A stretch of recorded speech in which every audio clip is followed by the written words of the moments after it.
Aussi réfléchir avec la tête, hein. D'accord? Moi, les sentiments ont déjà débordé en fait. Les sentiments sont déjà là. Cette prochaine saison de ma vie qui arrive là, les gars, ça s'annonce tellement bien, ça s'annonce tellement bon, ça s'annonce tellement... Juste le fait d'y penser, je suis aux anges en fait.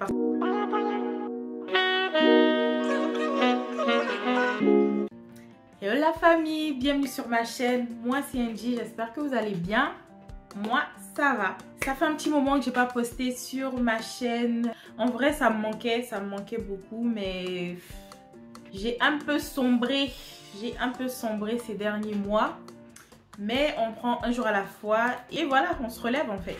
Donc bref, sans plus tarder, étant donné que j'ai quand même beaucoup à dire, je ne vais pas trop étirer l'introduction. J'ai listé 10 choses qui, selon moi, ont contribué au fait que j'en arrive aujourd'hui à 31 ans et être séparée et recommencer ma vie à zéro.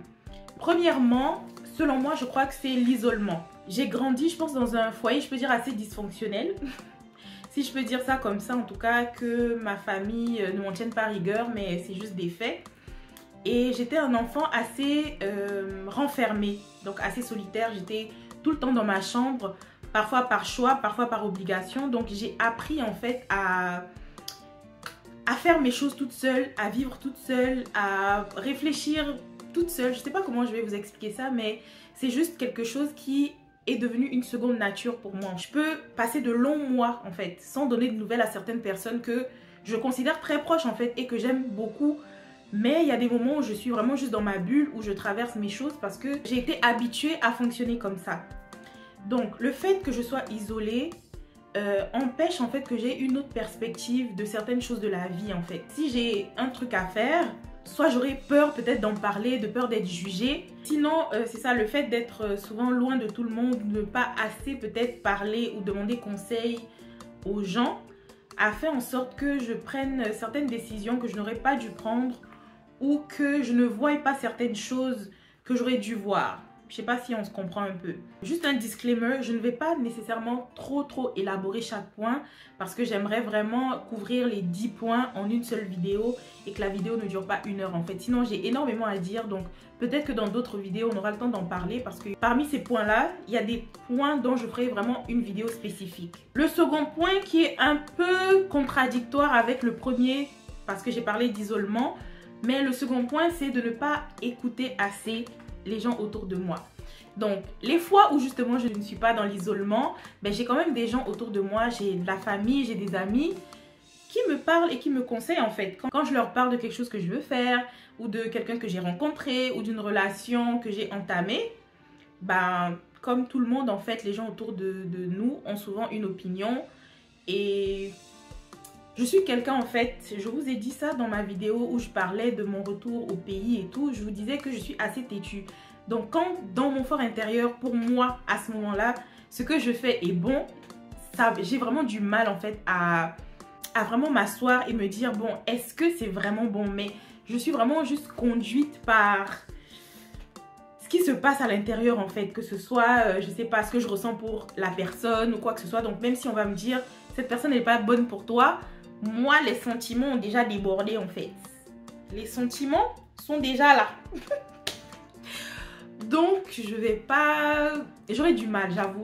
J'aurais du mal en fait à écouter ou à comprendre en fait que ma famille ou mes amis veulent que mon bien. Ça fait en sorte que, encore une fois, j'ai pris des mauvaises décisions.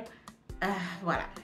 Le troisième point, je dirais, c'est le fait que je n'ai pas cherché assez les outils pour, je peux dire, soit guérir de ma dépendance affective ou en tout cas des outils pour pouvoir vivre avec. Je ne sais pas si je dois dire j'étais, mais en tout cas, je souffrais de dépendance affective. Ce qui a fait que je me perde en fait. Donc ma valeur en fait dépendait de la personne qui était dans ma vie. Ce qui fait en sorte que bah, tu te bloques en fait, tu n'avances pas comme tu veux, tu ne fais pas ce que tu veux faire. Voilà quoi, ça m'a freiné dans beaucoup de choses en fait, dans énormément de choses. Cherchons de l'aide, d'accord? Une fois qu'on réalise, parce que la première étape aussi c'est d'accepter en fait qu'on a un problème. Je ferai une vidéo juste pour parler de comment la dépendance affective a dominé ma vie en fait. J'ai vraiment fait une introspection, j'ai fait un bilan des, je peux dire, je sais pas, 20 dernières années et j'ai réalisé que c'est ce facteur-là qui a entraîné en fait, qui a eu un effet domino sur plusieurs autres choses dans ma vie. Le quatrième point, je dirais, c'est le fait de vouloir me caser à tout prix. Voilà. J'ai envie de dire que c'était pas volontaire, mais j'ai toujours été quelqu'un qui idéalise tellement l'amour. En fait, je suis, comme on dit, une amoureuse de l'amour. Donc, je voulais ce cocon-là. Comme je vous ai dit, je n'ai pas grandi dans un foyer où j'ai vraiment senti de l'amour, de l'unité ou quoi que ce soit. Déjà, je n'ai pas vu mes deux parents biologiques vraiment ensemble. Parce que, voilà, quand mon père est parti à l'étranger, j'étais bébé, j'étais petite.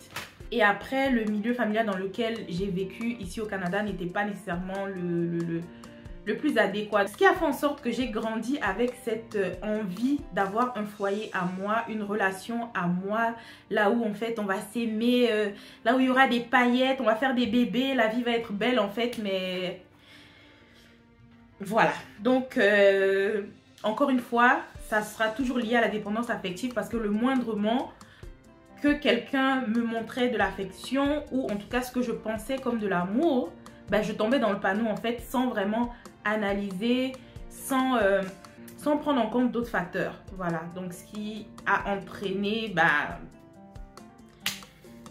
d'autres problèmes en fait. Le point 5, c'est le manque d'estime de soi.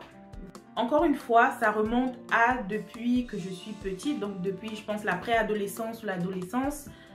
J'ai survolé rapidement le fait que j'ai toujours eu un rapport assez toxique avec mon image, avec mon poids et tout. Donc je vous en ai parlé quand j'ai parlé de l'hirsutisme, quand j'ai parlé de ma prise et ma perte de poids. Donc ce qui a fait en sorte que j'ai grandi avec une faible image de ma personne. Donc je vous laisse imaginer ce que ça peut créer comme dynamique en fait dans une relation. Le moindrement on te dit voilà, que quelqu'un te fait sentir que tu es belle, que voilà, pour toi c'est ça y est quoi.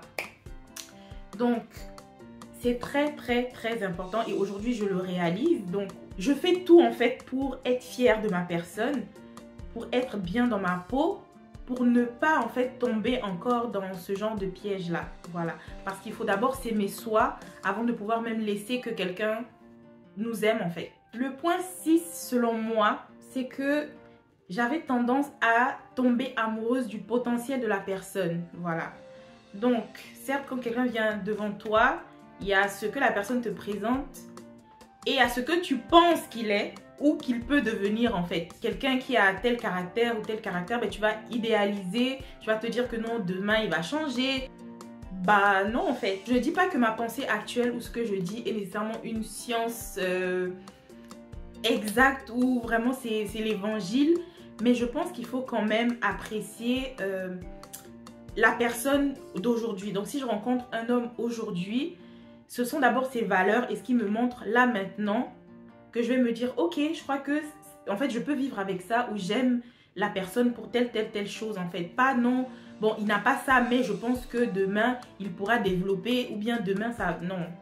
Est-ce que aujourd'hui ce que tu vois là, est-ce que tu penses que tu peux faire ta vie avec, oui ou non? Si la réponse est oui, c'est bon. Si la réponse est non, bah malheureusement faut passer à autre chose. Le point 7, c'est prendre les décisions avec le cœur et pas assez avec la tête. Donc je suis quelqu'un qui, comme je vous ai dit, fonctionne beaucoup avec les émotions, fonctionne beaucoup avec le feeling, ce que je ressens pour la personne et tout. Et même pas nécessairement ce que la personne ressent pour moi en fait. Vous voyez ce que je veux dire?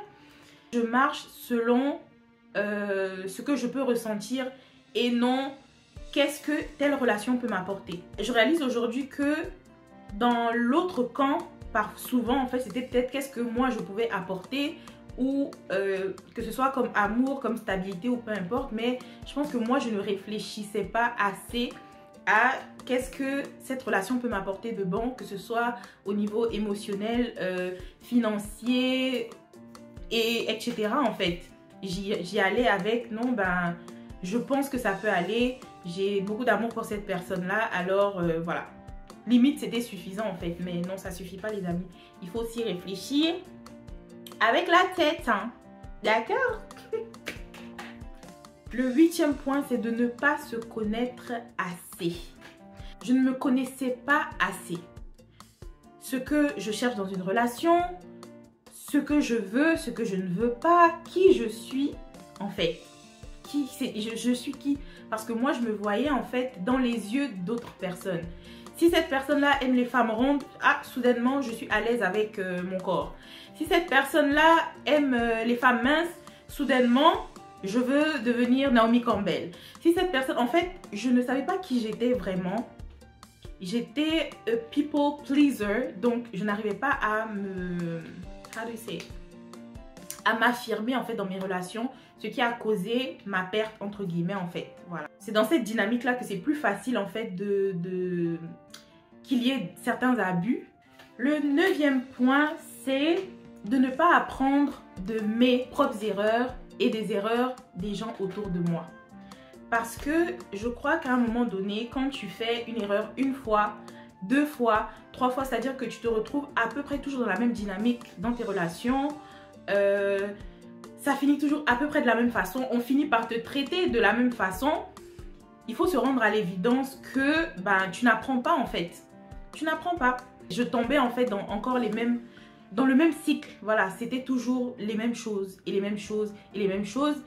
Et jusqu'à ce que je me réveille en fait en me disant mais attends, non en fait.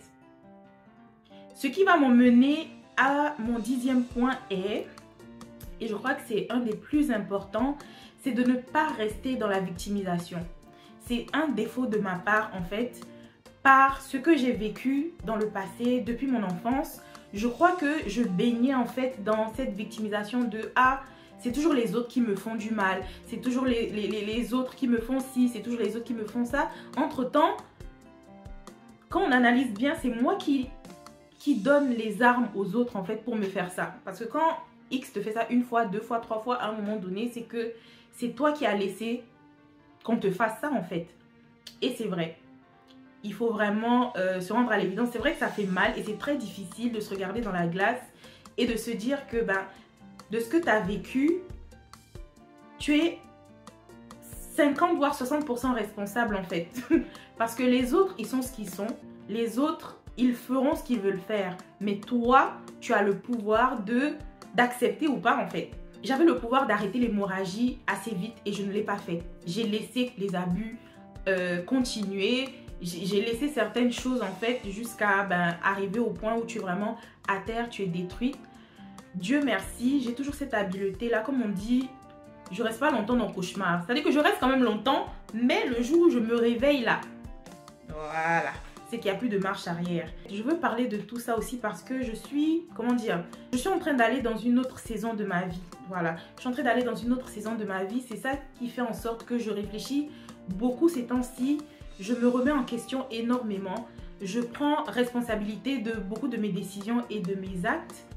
La personne qui partage ta vie a une énorme influence sur ce que ta vie peut devenir, que ce soit en bien ou en mal.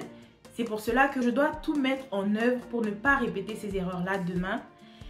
Et aussi, si ça peut aider, ne fût-ce qu'une personne à peut-être s'asseoir et se dire que je suis en train de faire exactement les mêmes choses que Kenji en fait. Et qu'on essaie de chercher les outils ensemble pour sortir de là, pour guérir, parce qu'il faut vraiment qu'on guérisse nous-mêmes de l'intérieur pour notre prochain partenaire et d'abord pour nous-mêmes, pour les enfants qu'on mettra au monde, pour ceux qui veulent des enfants et pour le bien de la société en général en fait. Donc tout commence par nous, tout commence par notre propre guérison et vraiment je ne dis pas que je suis déjà arrivée là-bas, non pas du tout. Mais je pense que juste le fait que je réalise que j'ai merdé là, j'ai merdé ici, je crois que c'est déjà un bon départ en fait pour la suite et je pense vraiment que cette prochaine saison de ma vie qui arrive là les gars, ça s'annonce tellement bien, ça s'annonce tellement bon, ça s'annonce tellement... Juste le fait d'y penser, je suis aux anges en fait parce que je sais que il n'y a pas de raison pour que je replonge en fait. Il n'y a pas de raison pour que je retombe dans certaines choses. C'est vrai qu'on ne dit jamais jamais, tout peut arriver, c'est vrai. Mais on va se donner les moyens pour ne pas que ça se reproduise et voilà, pour vraiment que la prochaine saison, encore une fois, soit mouah. Donc voilà, j'espère que cette vidéo vous a plu. Si c'est le cas, bah, likez cette vidéo, partagez-la à vos proches, partagez-la à quelqu'un à qui vous pensez que ça peut servir. Et surtout, abonnez-vous sur cette chaîne, activez la cloche de notification pour ne rater aucune de mes prochaines publications. On se dit à la prochaine vidéo. Bye!